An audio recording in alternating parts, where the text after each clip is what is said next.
ಸರ್ಕಾರ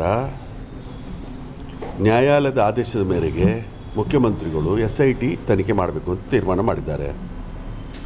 ಆ SIT ತನಿಖೆಯ ರಿಪೋರ್ಟನ್ನು ಇನ್ನೂ ಕೂಡ FSIL ರಿಪೋರ್ಟ್ ಬರದೆ ಇವತ್ತು ಬಿಡುಗಡೆ ಮಾಡಿದಂತೆ ಗೃಹ ಸಚಿವರು ಹೇಳಿದ್ದಾರೆ.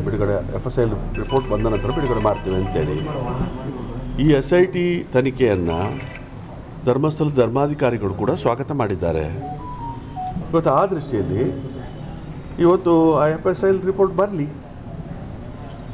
CM ಅವರು 24 ಕೊಲೆ ಮಾಡಿದ್ದಾರೆ ಅನ್ನೋಂಥ ಆರೋಪ ಯಾರೋ ಯಾವನ ಹೇಳಿದ್ದು, ಅದಕ್ಕೆಲ್ಲ ಗಾಳಿ ಸುದ್ದಿಗೆಲ್ಲ ಇದು ಮಾಡಲಿಕ್ಕಾಗ್ತದೆ. ಮುಖ್ಯಮಂತ್ರಿಗಳು ಸಿದ್ದರಾಮಯ್ಯನವ್ರ ಬಗ್ಗೆ ಕರ್ನಾಟಕದ ಜನತೆಗೆ ಯಾವನೋ ಒಬ್ಬ ಎಲ್ಲೋ ಹೋಗಿ ಇದು ಮಾಡಿದರೆ ಅದು ಸಾಬೀತಾಗುವಂಥ ಪ್ರಶ್ನೆ. ಮುಖ್ಯಮಂತ್ರಿಗಳು ಸಿದ್ದರಾಮಯ್ಯನವ್ರ ಬಗ್ಗೆ ಅವರು ಏನು ಅನ್ನೋದ್ರ ಬಗ್ಗೆ ಜನರಿಗೆ ತಿಳುವಳಿಕೆ ಇದೆ. ಈಗ ಆ ಭಾಗದಲ್ಲಿ ಹಾಗಾಗಿದೆಯಾ ಸರ್? ಯಾವುದು ಕೊಲೆ ಧರ್ಮಸ್ಥಳದಲ್ಲಿ? ನೀವು ಆ ಭಾಗದವರು? ನಾನು ಆ ಭಾಗದವ. ಇವತ್ತು ಸಾಧಾರಣ ಲಕ್ಷಾಂತರ ಜನ ಬರ್ತಾರೆ ಅಲ್ಲಿ ಭಕ್ತಾಭಿಮಾನಿಗಳು. ಕೆಲವರು ಆತ್ಮಹತ್ಯೆ ಮಾಡಿಕೊಳ್ಳಿಕ್ಕೆ ಅಂತ ಬರ್ತಾರೆ, ಕೆಲವರು ಬಂದು ಅಲ್ಲಿ ಈಗ ಲವರ್ಸ್ ಇರ್ತಾರೆ, ಅಲ್ಲಿ ಬಂದು ಆತ್ಮಹತ್ಯೆ ಮಾಡಿಕೊಳ್ತಾರೆ. ಬೇರೆ ಬೇರೆ ರೀತಿಯಲ್ಲಿ ಇರ್ಬೋದು, ನನಗೆ ಗೊತ್ತಿಲ್ಲ. ಅದು ವಾಸ್ತವಾಂಶ ರಿಪೋರ್ಟ್ ಬರಬೇಕಷ್ಟೇ. ಅದಕ್ಕಿಂತ ಮೊದಲು ನಾನು ಕಮೆಂಟ್ ಮಾಡಲ್ಲ. ಈಗ ಒಂದು ಯಾವ ಉದ್ದೇಶಕ್ಕೋಸ್ಕರ ಮಾಡಿದ್ದಾರೆ ನನಗೆ ಗೊತ್ತಿಲ್ಲ.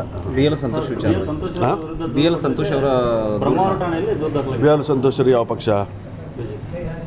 SIT ಅರೆಸ್ಟ್ ಮಾಡಲಿಕ್ಕೆ ಆದೇಶ ಮಾಡಿದವರು ಯಾವ ಪಕ್ಷ? ಅದೇ ಪಾರದರ್ಶಕವಾಗಿ ಉಂಟು.